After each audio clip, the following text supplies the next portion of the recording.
What's up, garage tuners, and happy New Year's. Today is the 1st of January, and I hope you all had a fantastic and safe New Year's Eve. With New Year's comes New Year's resolutions, and I will say my one big goal this year, at least for this channel, is to become monetized. That's my goal. So we'll see if I can pull that off. I believe that if I am dedicated and I work hard and put out decent content, that'll happen. Speaking of, I'm back out in the garage today. It is a warm 7 degrees in Minnesota, and I'm gonna get back to work on the 240. I have ordered some 1-inch metal tubing that I'm gonna use to fabricate some hard lines for my oil feed and return here. That said, I want to try and replace the 130 degree fittings down there with some 90s, just to see if I can get it to go underneath the engine mount. Even if I can't, I'll probably leave it like this for now and just tighten it down so that I can prepare to get this thing started. Additionally, I want to start wiring up the engine harness because that's kind of where I'm at. I'll get this thing situated, throw the header on, and then begin wiring up the engine harness, which is a crazy thought. So that's my plan for tonight, or at least for this weekend. But one of my big phrases for garage work is no think, just do. Because I feel like a lot of us often get stuck in analysis paralysis, where we spend more time thinking, oh gosh, how are we gonna do this, blah, blah, blah. And honestly, if you just start working, you'll figure things out as you go. So, no think, just do. Okay, I removed the oil lines from the car, and I'm gonna cut my zip tie here a second, and I'll remove the 135 degree fitting. Now this is a CPE line, meaning that it's essentially steel braided rubber hose that for this brand is nylon wrapped. And then I've got a titanium heat wrap around it. And with CPE style fittings, they're a bit more forgiving because it doesn't have the little, oh gosh, I forgot what it's called. I think I should actually call it the acorn, but this little kind of grommet inside that when you clamp it down, it compresses. Instead, CPE fittings just slide into the actual rubber hose and compress the hose itself. So removing it and reinstalling it isn't that big of a deal compared to PTFE. Okay, so what I'm gonna do is I'm gonna put it in the clamp and I'm gonna unscrew this guy from here. Not a big deal. I've got these aluminum clamp jaws for AN fittings, and they help keep it from marring the actual fittings. And then I'll use my AN wrench. And we'll unscrew this guy here. Should not fight me too much. Oh, it feels good. Good, good, good. Yes, use the anger. Well, apparently I tightened this down with the force of 1,000 gorillas.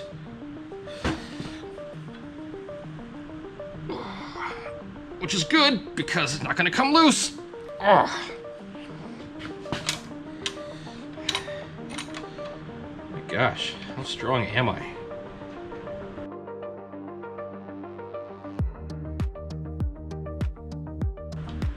All right, so as you can see, on the end of the CPE fittings, this part actually presses down into the rubber of the hose, and in doing so, pushes it out against the wall, which helped to seal it.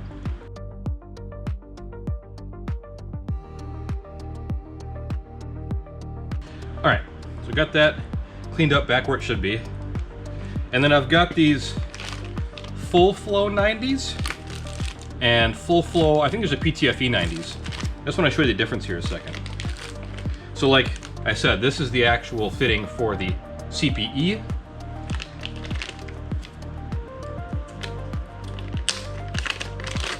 And you can tell if it's CPE or not, because if you take off the fitting, there's no little collet there. Actually, this is the wrong fitting. I grabbed the right one. But this, I believe, is the PTFE fitting. And if we take this off,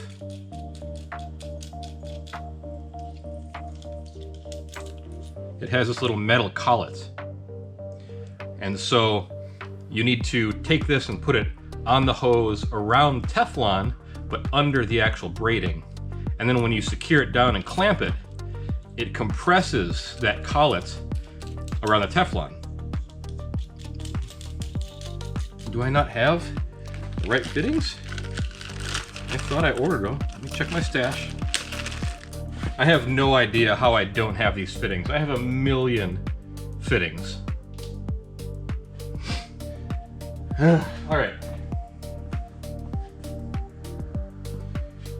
Ordering new fittings. Just gonna kind of finger tighten this guy onto here for now so I don't lose it. And set him aside with his friend.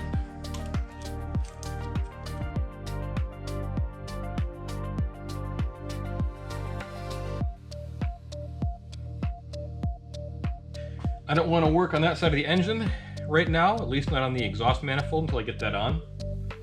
So I'm going to go into the car and pull off the flywheel lock that's still on the flywheel to get ready to install the starter. All right, under the car, here's the flywheel lock. I'm going to drop all these sockets on my face. It's my favorite thing to do. Glad I brought the right one. Let's get that guy off of there.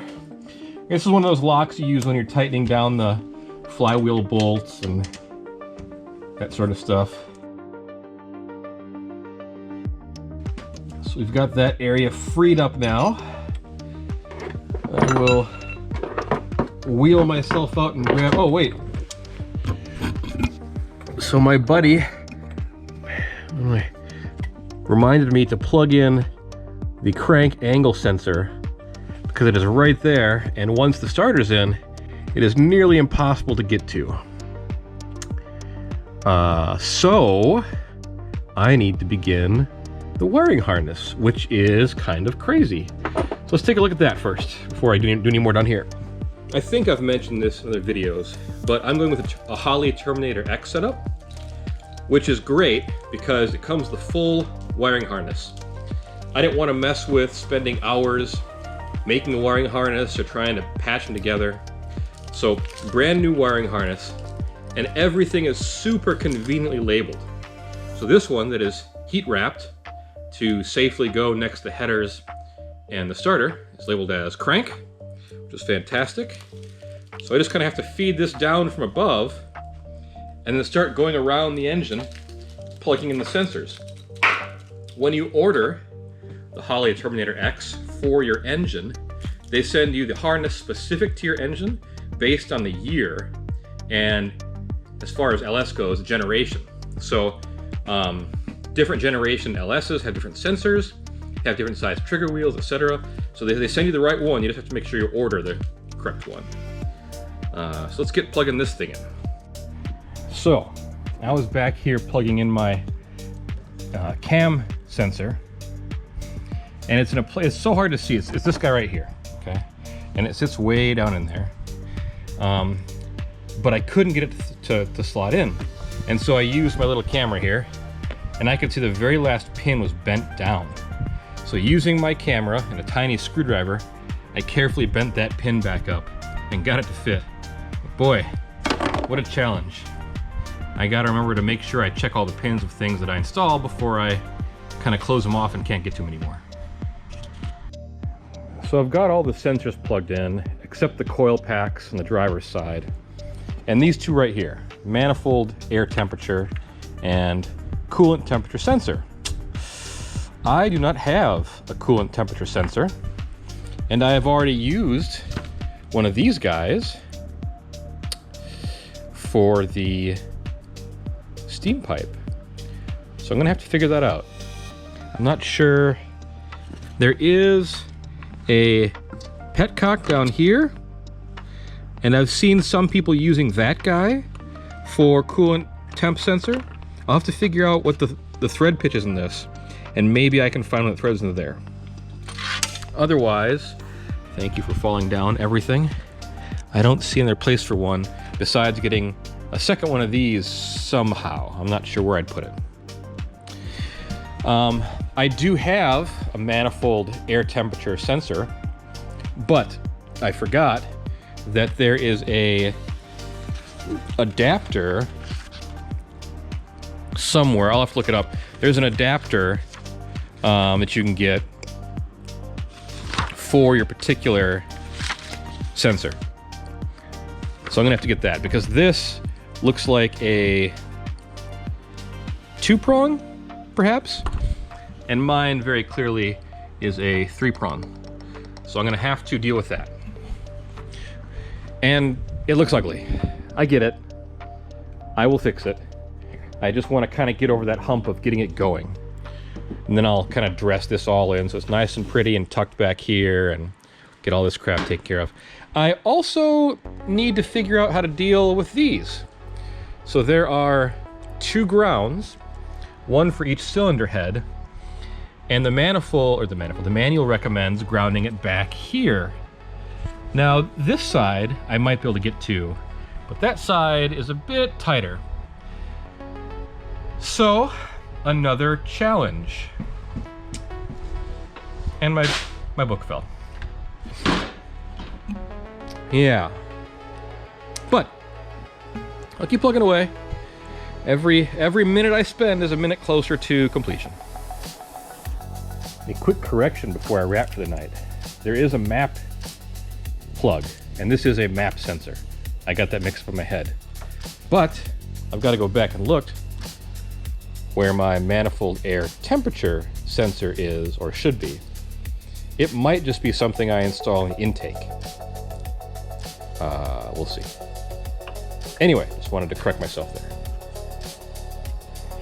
It is a couple days later. We're back in the shop, and the Amazon man has brought us some goodies.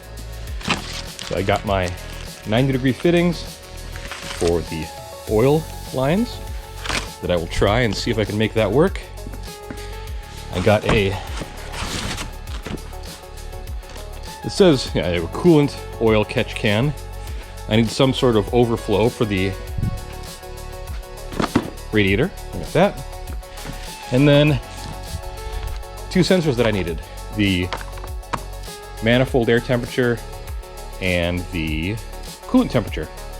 Now, JP Car Nut here on YouTube, who I greatly appreciate and is a LS wizard. He's doing a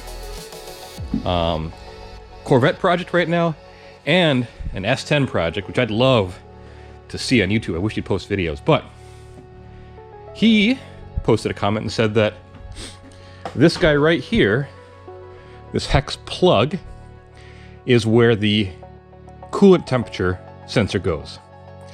And there's one of these on each of the heads. Because the heads are the same, you can mount it on either side. So, I'm gonna pull this plug out of here, and when this was on the truck, the heads must have been swapped, because, I don't know if you can see it, but over here, there is a opening. So had I just fired this up with coolant would have shot out of there. So, good thing, I'll do that, and then put that coolant temperature sensor in there. Additionally, I think, and he was kind enough to remind me, that the best, maybe only way to get these grounds attached back here is for me to take off the intake plenum again for the 37th time, because I'm an idiot. So I'll do that because I know it's right. And then I'll get those grounds attached. I'll put it all back on again. One more thing that I want to check when I have that off is I don't remember if I put these little seals on the steam ports. The steam port fittings have got O-rings in them. And I remember looking at them and going, well, they're O-rings. O-ring seal, I shouldn't have to put additional seals on them. But I have seen other people put those seals on along with these that have the O-rings. So I'll check the ones that I put in the back when I have the intake plenum off, and I'll make sure that's got seals on it as well, because I do not want to have to take it off a 30-second time. Additionally, I finally got a stool for the garage here. Should help me have a bit more stability when welding stuff. I ordered a hose that I hope will work for the lower radiator hose, and a bung, as well as a 4-inch 90-degree piece of stainless for the intake, into which I will weld the bung for the intake air temperature sensor. What else? I don't know. Let's get started. All right, so I left this fitting loose last time, so it come off easily. Okay, and set that precariously here for a second. Pull out one of these 90s.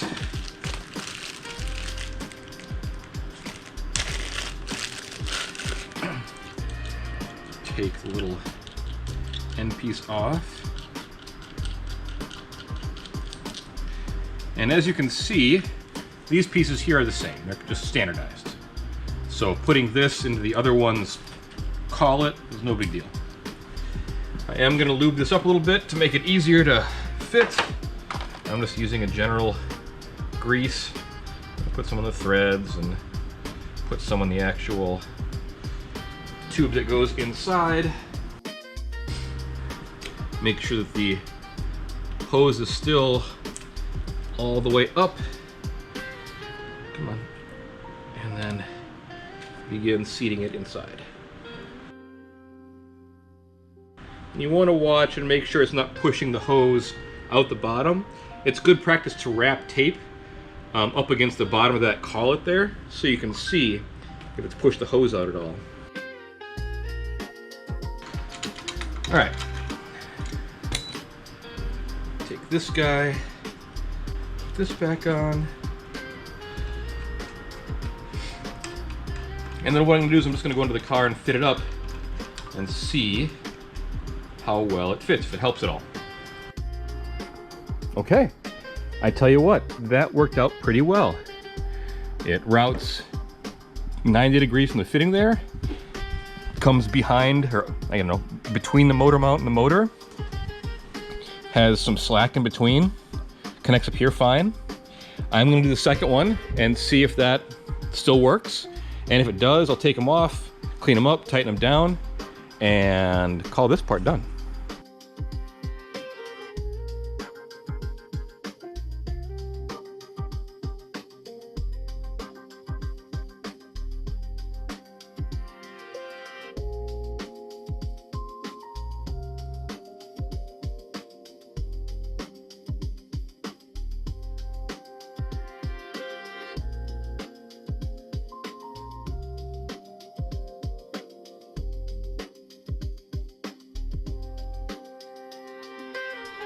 Okay, so they do both fit, but as you can see, they're really tight for space.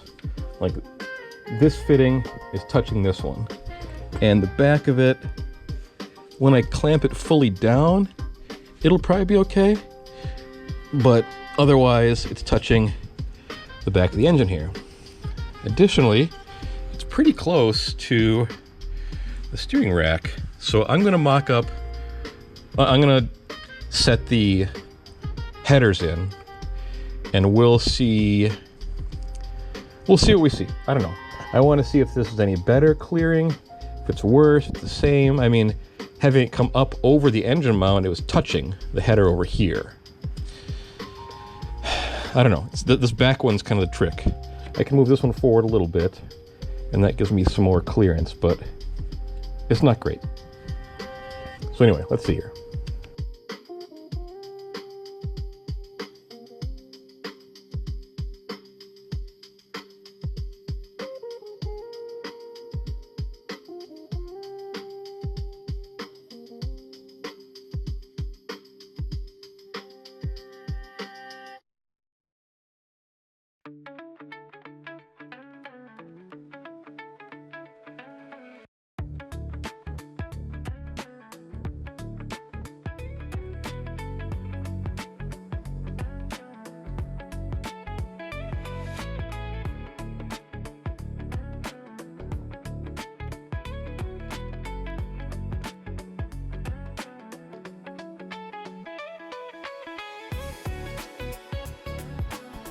Okay, I've loosely fitted the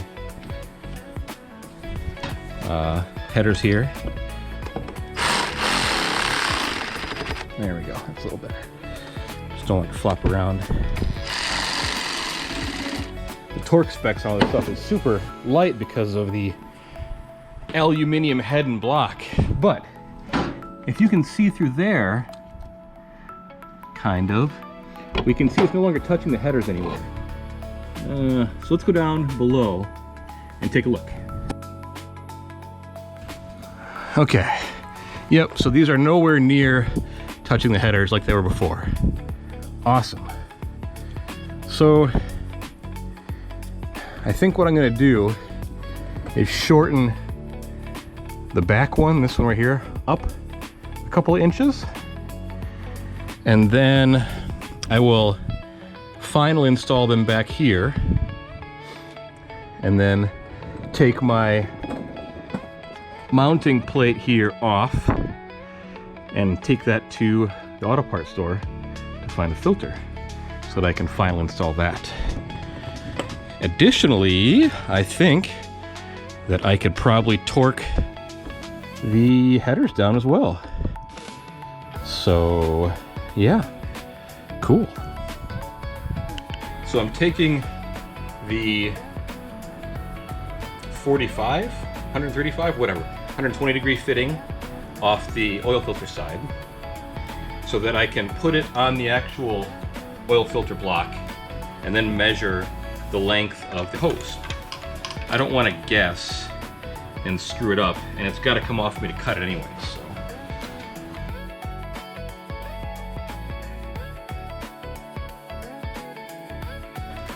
Now I'll go back under, mock it up, and then measure and cut.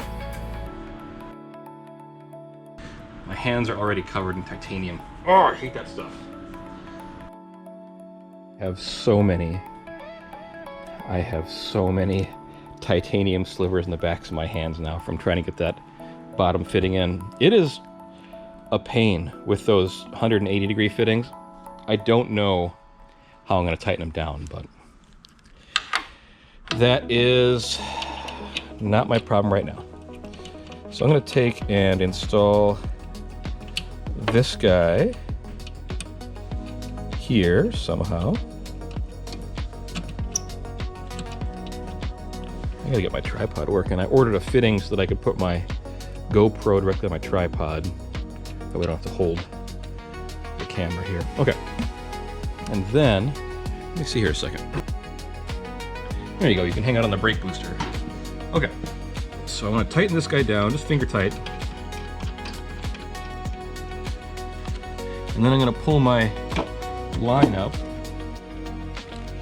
And I want to mark, right about here. I take my tape, wrap it around decently tight, grab a Sharpie,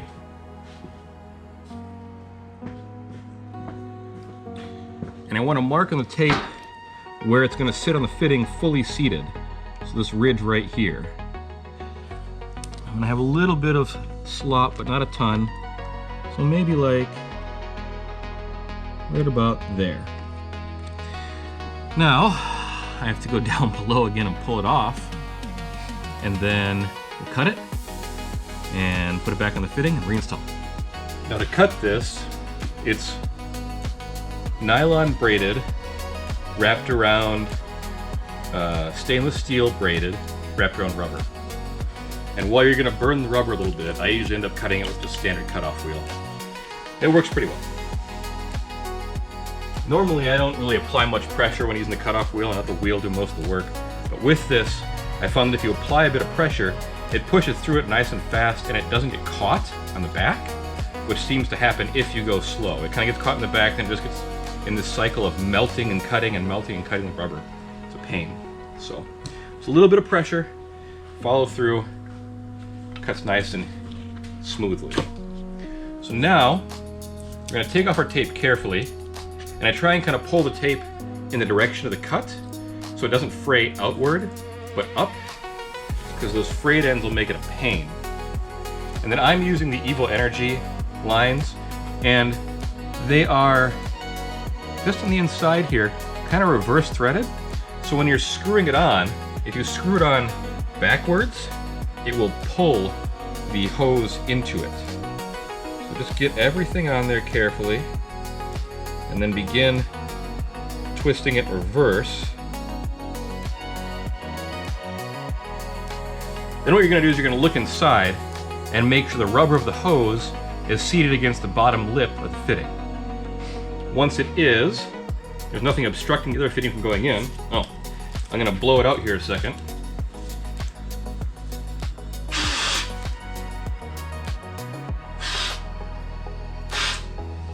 Because you're going to get all sorts of crap in there from cutting it. There's no way around that. Okay. Blow it out the best you can. We're going to put it back in the vise and get that end back on. Don't be afraid of AN lines. I was for a long time, because the first ones that I bought were cheap and garbage, and I just could not get them to go together. Now, there are inexpensive, good AN lines, like these Evil Energy ones. And you can see a lot of different builders using them. They are still not cheap, but they're not as expensive as the more popular brands. They work well and they go together really well. So get yourself a decent quality AN line and AN fittings, and it'll go together smoothly. It's also important that if you don't want to mar the fittings, you use an aluminum AN wrench. Steel wrenches will quickly mar up this aluminum.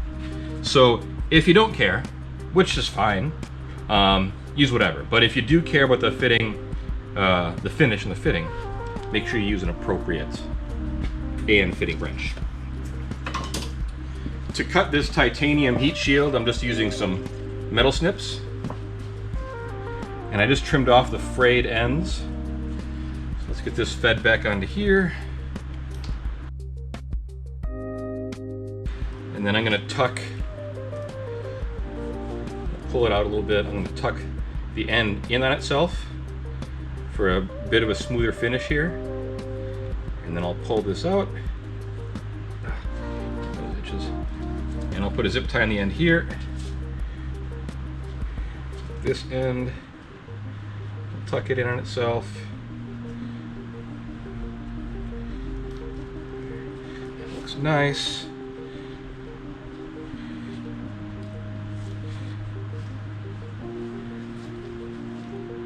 Okay. I'm gonna throw a couple zip ties in this guy, put it back in the car.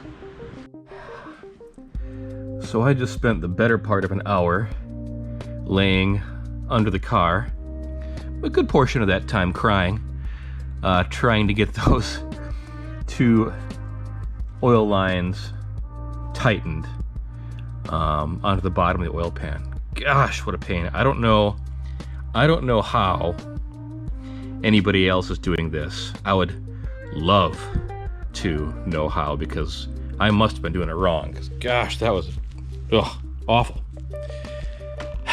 But now I can take this guy off and swing over to the auto parts store, which I'll probably do later today. I'll take it off now, get that ready, and then I will torque down the exhaust manifold.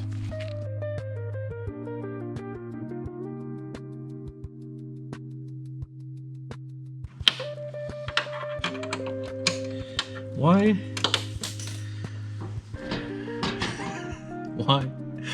car? Why do you hate me? Why do you taunt me so?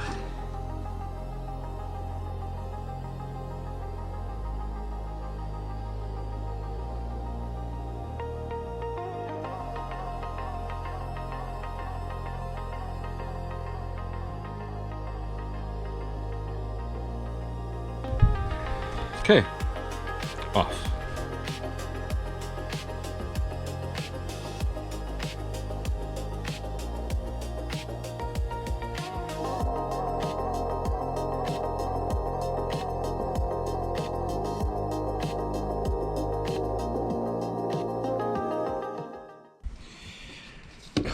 are fun, fun, fun, fun, fun.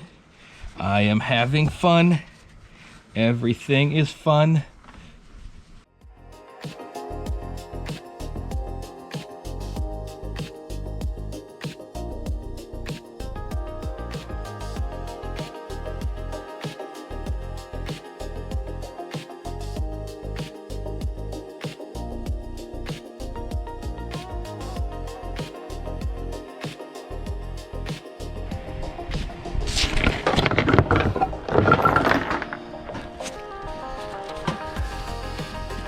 And tell you what, that back bolt was making me question my life choices. Between that and the back and fitting on the bottom, whew, today has been a test of patience.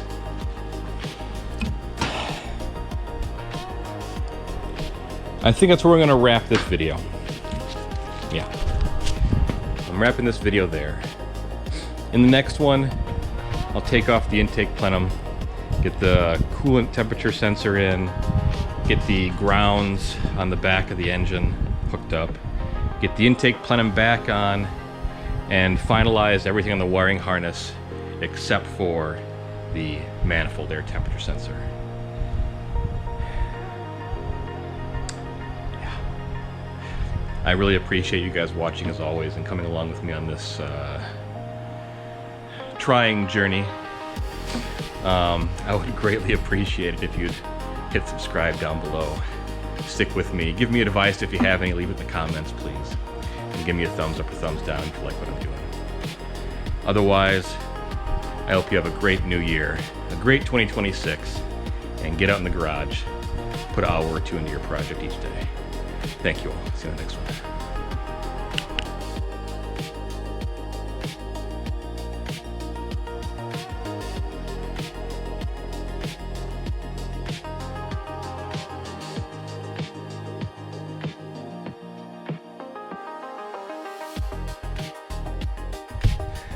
Okay, off.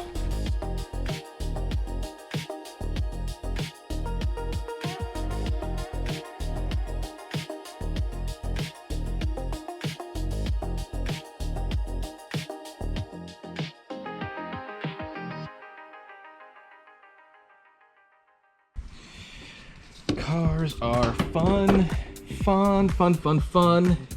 I am having fun. Everything is fun.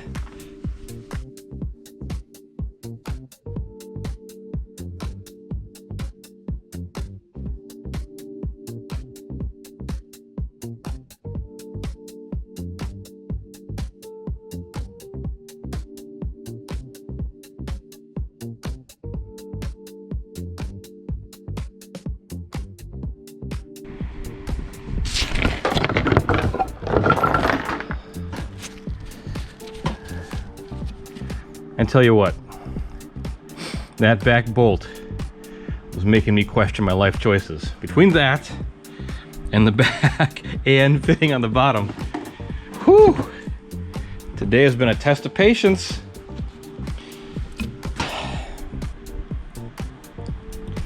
I think that's where we're gonna wrap this video.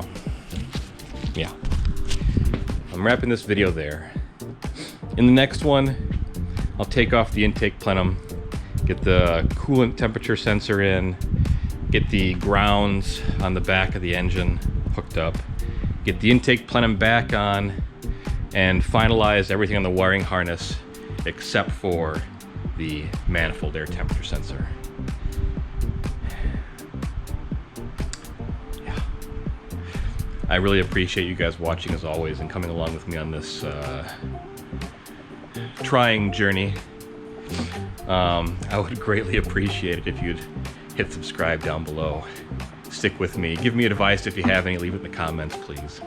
And give me a thumbs up or thumbs down if you like what I'm doing.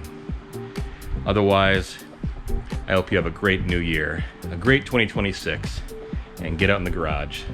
Put an hour or two into your project each day. Thank you all. See you in the next one.